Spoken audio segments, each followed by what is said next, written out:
Work energy and power, ये chapter हमारा start हो रहा है, वर्क एनर्जी एंड पावर।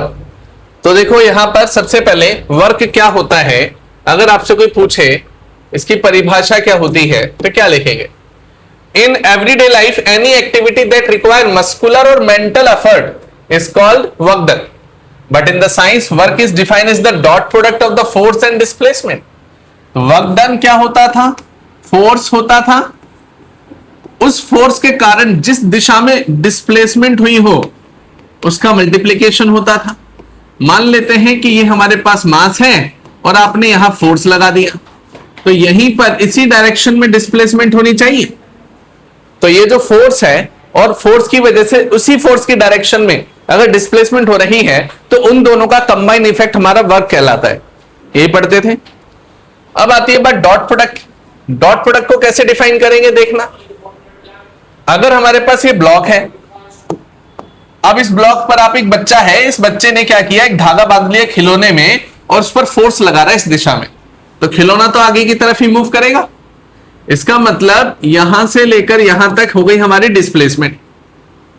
अगर मैं इस फोर्स के कंपोनेंट लेता हूं तो F cos theta horizontal and F sin theta vertical, यही बनेगा कि नहीं? अब मुझे बताना F sin थीटा की डायरेक्शन में कोई डिस्प्लेसमेंट हुई है क्या? कि खिलौना है, धागे से बांधा और खींचा तो जैसे गाड़ी चलती हुई आती है हॉरिजॉन्टल वैसे चलेगा, यस और नो? मतलब ये हमारे पास इसी डायरेक्शन में जाएगा। अगर ये इसी डायरेक्शन में जाता है देन व्हाट विल हैपन? तो वर्क डन हमारा क्या होगा?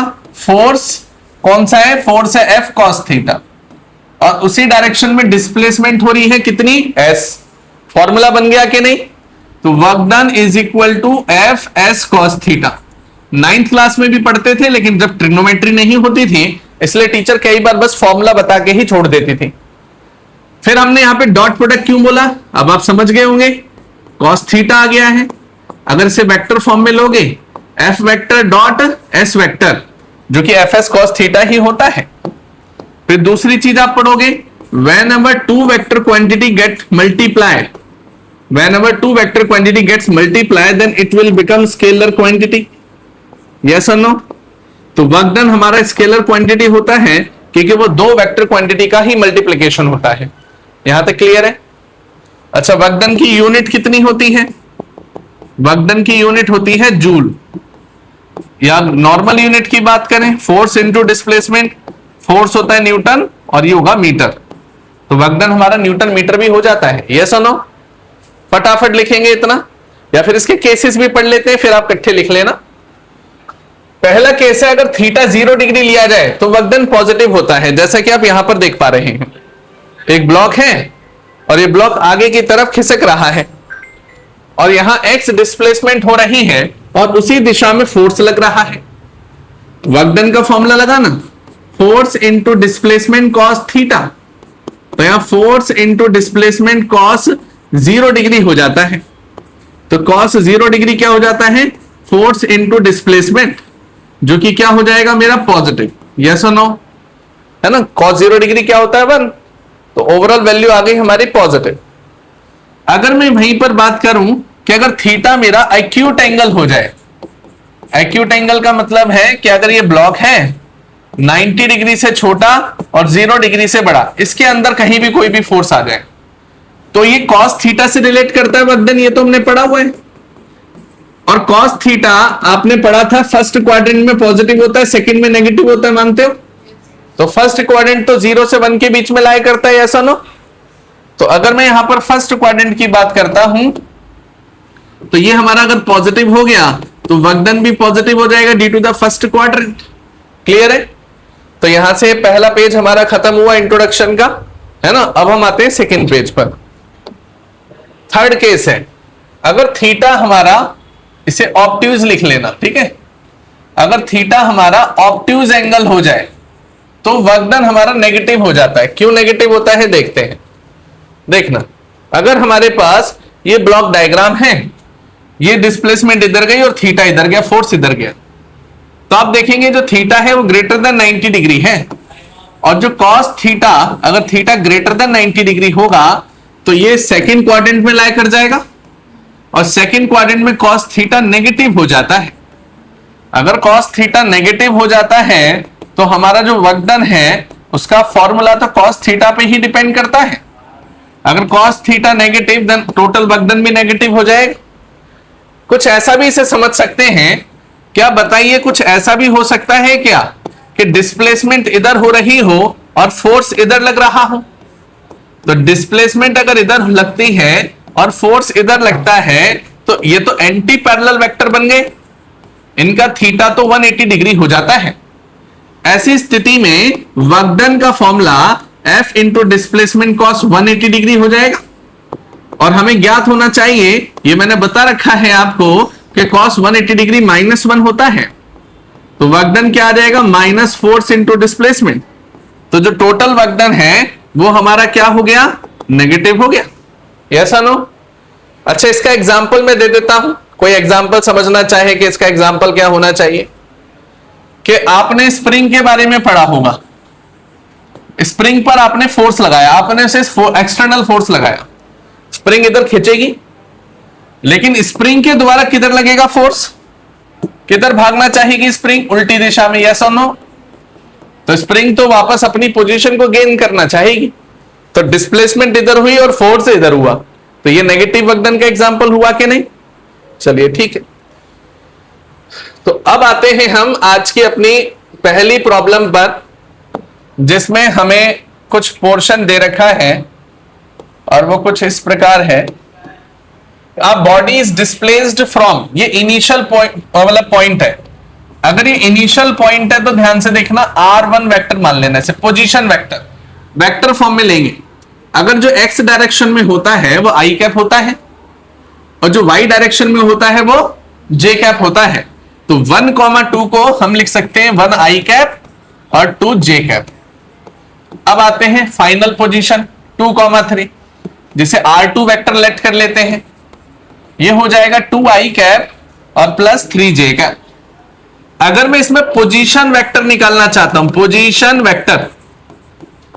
वेक्टर एक डिस्प्लेसमेंट को ही ओबे करती है, मतलब फाइनल माइनस इनिशियल करेंगे कि नहीं? तो final vector minus initial vector कैसा होता है, R2 vector minus R1 vector. तो यहां पर देखेंगे 1 i कैप, यहां देखेंगे 2 j cap, R2 minus I1 करना है हमें, तो R2 माइनस R1। तो पहले फाइनल लिखेंगे, तो R2 है 2 i cap plus 3 j cap minus यहां आ जाएगा 1 i cap plus 2 j cap.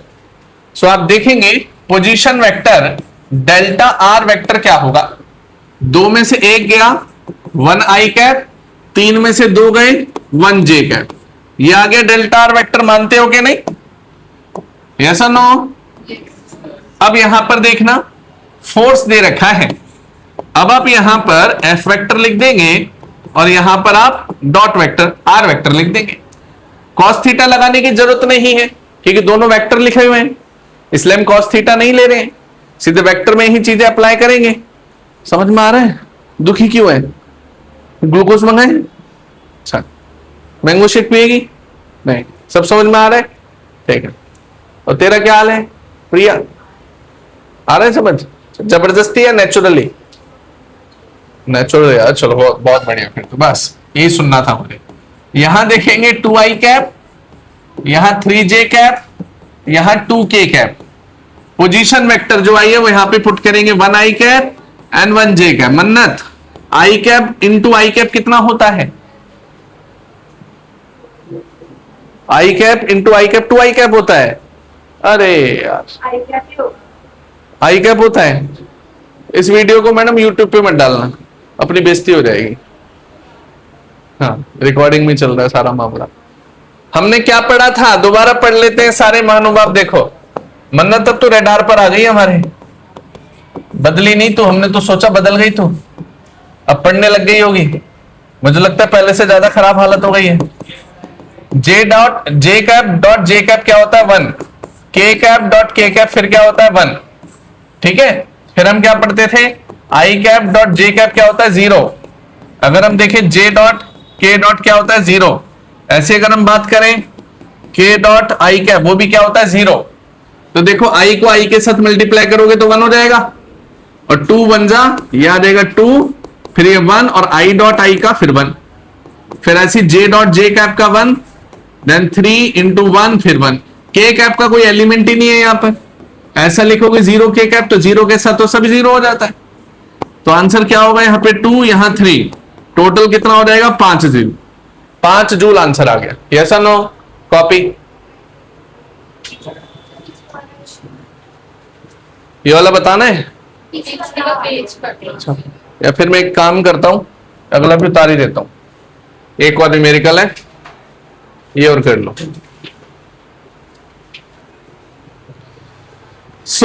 हमारे समक्ष ये क्वेश्चन है, ध्यान से समझना। अगर मेरे पास एक F1 वेक्टर है, हमारे पास F1 वेक्टर है आई कैप -2 जे कैप और यहां है 2 के कैप। फिर मेरे पास F2 वेक्टर है 3 आई कैप 4 जे कैप -k कैप। फिर मेरे पास F3 वेक्टर है आई कैप -j कैप, या F3 बना लेना। फिर हमें क्या दे दिया? Initial velocity vector. A point है 0, 1, 1। तो आप इसको R1 वेक्टर में तब्दील कर सकते हैं, जो कि हो जाएगा 0 आई कैप प्लस 1 जे कैप प्लस 1 के कैप। फिर आ जाता -1, 2, 1। यहां आ जाता है R2 वेक्टर -1 आई कैप 2 जे कैप और यहां हो जाता है 1 के कैप। यस और नो? पोजीशन वेक्टर निकालें क्योंकि वर्कडन में जरूरत पड़ेगी। तो position vector R2 vector minus R1 vector होता है। R2 वेक्टर क्या होता है? -1 आई कैप 2 जे कैप एंड 1 के कैप। माइनस में यहां हो जाएगा 0 आई कैप 1 जे कैप और यहां हो जाएगा 1 के कैप। क्लियर है? अब देखना, इन दोनों को हमें क्या करना है? मल्टीप्लाई करना है। आई कैप इंटू आई कैप 1 होता है, 0 के साथ मल्टीप्लाई होगा, सारा 0 हो जाएगा। जे कैप और जे कैप, अच्छा ये तो माइनस करना है ना मैं, तो ये तो बहुत आसान हो गया। माइनस करना है तो हमें लिखना पड़ेगा -1 में से 0 गए तो यह -1 आई कैप मेंटेन रहेगा, 2 में से 1 गए 1 जे कैप हो जाएगा, 1 में से 1 गए यहां 0 के कैप हो जाएगा। तो ये पोजीशन आ गई आपके पास, इसको डेल्टा आर मान लो। अब आपको क्या निकालना है? लास्ट पड़ाव वर्क डन निकालना है। तो आपको निकालना है वर्क डन। वर्क डन क्या होता है? नेट फोर्स जो भी टोटल फोर्स है वेक्टर में आ जाए और ये पोजीशन वेक्टर आ जाए, ये होता है ना वर्क डन। इसका एडिशन करो जरा नेट फोर्स का। एक आई कैप में से -3 आई कैप गए, कितना बचेगा? -2 आई कैप। -2 में +1 आई कैप हो गए तो क्या आएगा? माइनस आई कैप। -2 + 4 कितना हो जाएगा? 2 जे कैप। 2 जे कैप में से -1 गया तो कितना आएगा? +j cap. 2 में से 1 गया तो यहां कितना रहेगा? ओनली 1 के कैप। -i +j और +k इनटू में -1 आई कैप 1 जे कैप और यहां 0 के कैप। ये बनेगा कि नहीं? सो यहां पर देखें आई कैप डॉट आई कैप 1 होता है, -1 +1 होता है, जे कैप डॉट जे कैप फिर 1 होता है, के कैप और 0 ये 0 होता है। आंसर कितना आ गया? 2 जूल। क्लियर है? अब आप लिख सकते हो। अब देखना यहां पर जब हम फोर्स को डिस्प्लेसमेंट वेक्टर को, अब यहां पर देखो फॉर्मूला क्या था? फॉर्मूला था work done F into displacement into cos theta. Theta क्या होता था हमारा? Angle between F vector and S vector, यही होता है कि नहीं? अब यहां पर देखना, अगर मेरे पास जो डायग्राम दे रखा है उसका मैं वर्क डन निकालना चाहता हूं, दोनों परपेंडिकुलर हैं, ये डायग्राम है और इसका हमें वर्क डन निकालना है। तो आप देखेंगे फोर्स F वेक्टर ऊपर जा रहा है, डिस्प्लेसमेंट इधर आ रही है और इन दोनों के बीच में थीटा 90 डिग्री हो रहा है। तो वर्क डन क्या हो जाएगा? Force into displacement into cos theta. तो यहां देखेंगे force into displacement cos 90 degree, तो यहां आ जाएगा 0, तो यह वर्क डन हो गया 0। यस और नो? अगर हमारे पास ऐसा ही आ जाए एक और क्वेश्चन कि वर्क डन बताओ, calculate the work done by the gravity in the following case, कि इनिशियल लेवल ये रहा और ये ब्लॉक खिसक कर इधर चला गया, इसकी डिस्प्लेसमेंट x है, तो मुझे वेट फोर्स की वजह से बताना है। तो बताना दोनों पर वेट फोर्स तो नीचे लगेगा ना, डाउनवर्ड। वेट फोर्स तो डाउनवर्ड ही रहता है। अगर इसका लेआउट बनाया जाए तो वेट फोर्स लगा डाउनवर्ड और डिस्प्लेसमेंट वेक्टर बन रहा है आगे की दिशा में जो कि x है। तो इन दोनों के बीच में एंगल कितना बनेगा, 90 डिग्री, है ना। एंगल बनेगा 90 डिग्री। तो यहां पर वर्क डन कितना होगा, force into displacement cos theta, force into displacement cos theta. So work done is equal to force है mg, डिस्प्लेसमेंट है x और थीटा होगा 90 डिग्री। कॉस 90 डिग्री 0 होता है तो टोटल वर्क डन कितना हो जाएगा, 0। तो work done due to the gravity 0 है। अच्छा मुझे बताना एक चीज कि ग्रेविटी तो हमेशा ही नीचे लगेगी, तो क्या हमेशा work done due to the gravity 0 होगा? हमेशा ऐसा नहीं होगा। देखते हैं कैसे। देखो अगला केस, अगर मेरे पास ये क्वेश्चन दे दिया गया है और इस क्वेश्चन में बताना है कि work done due to the gravity बताइए कि क्या लगेगा। तो आपने और हमने सबने पढ़ा था स्टार्टिंग में कि ये जो वेट फोर्स है वो mg डाउनवर्ड डायरेक्शन में लगता है towards the earth crust, yes और नो। लेकिन इसके जब कंपोनेंट करते थे तो इस दिशा में mg साइन थीटा लगता था कि नहीं, और इस दिशा में mg कॉस थीटा लगता था। ये पढ़ चुके हैं, यस और नो।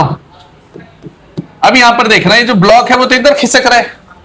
अगर आप देखें तो यहां पर मास है, इस पर फोर्स लगा, फोर्स कितना लगा, mg साइन थीटा, और डिस्प्लेसमेंट कौन सी है, l। दोनों एक ही दिशा में है कि नहीं, लेंथ l है, दोनों एक ही दिशा में है। इसका मतलब फोर्स भी इधर है और l भी इधर है।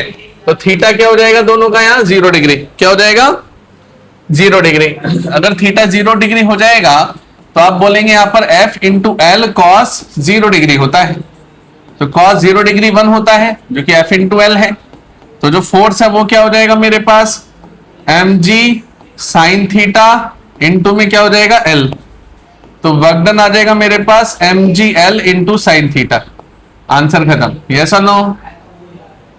इसका मतलब work done due to the gravity हमेशा 0 नहीं होगा, है ना। छोटा सा g बना देना, मतलब work done due to the gravity. Clear है इतना।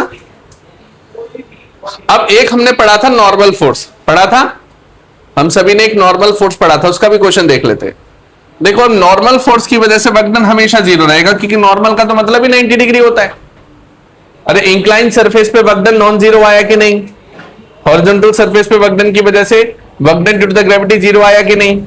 नॉर्मल पर चाहे आप सरफेस ले लेना चाहे इंक्लाइन ले लेना, दोनों पे 0 आएगा, क्योंकि नॉर्मल तो हमेशा परपेंडिकुलर होगा, ऐसा ना। अगर मैं यहां पर ब्लॉक देखता हूं, मान लो ये ब्लॉक यहां आ गया, तो नॉर्मल फोर्स किधर बनेगा ये बताओ। ये पॉइंट ऑफ कांटेक्ट है, नॉर्मल फोर्स किधर बनेगा, इधर बनेगा। एंगल क्या आ रहा है, 90 डिग्री, एल इधर आ रहा है, ऐसा ना। तो ऐसा बन गया, नॉर्मल इधर और डिस्प्लेसमेंट इधर, और दोनों के बीच में क्या आ रहा है, 90 डिग्री, ऐसा ना। फिर यहां देखना, यहां work done is equal to force into displacement into cos 90 degree. Cos 90 degree 0 होता है, तो वर्क डन क्या हो जाएगा मेरा, due to the normal force is 0। अच्छा अगर यहीं पर एग्जांपल लेता हॉरिजॉन्टल का, तो भी तो नॉर्मल इधर ही बनता और ब्लॉक आगे खिसकता, ऐसा ना। तो भी देखो दोनों के बीच में 90 डिग्री का एंगल बनता, तो भी वर्क डन क्या हो जाता, 0।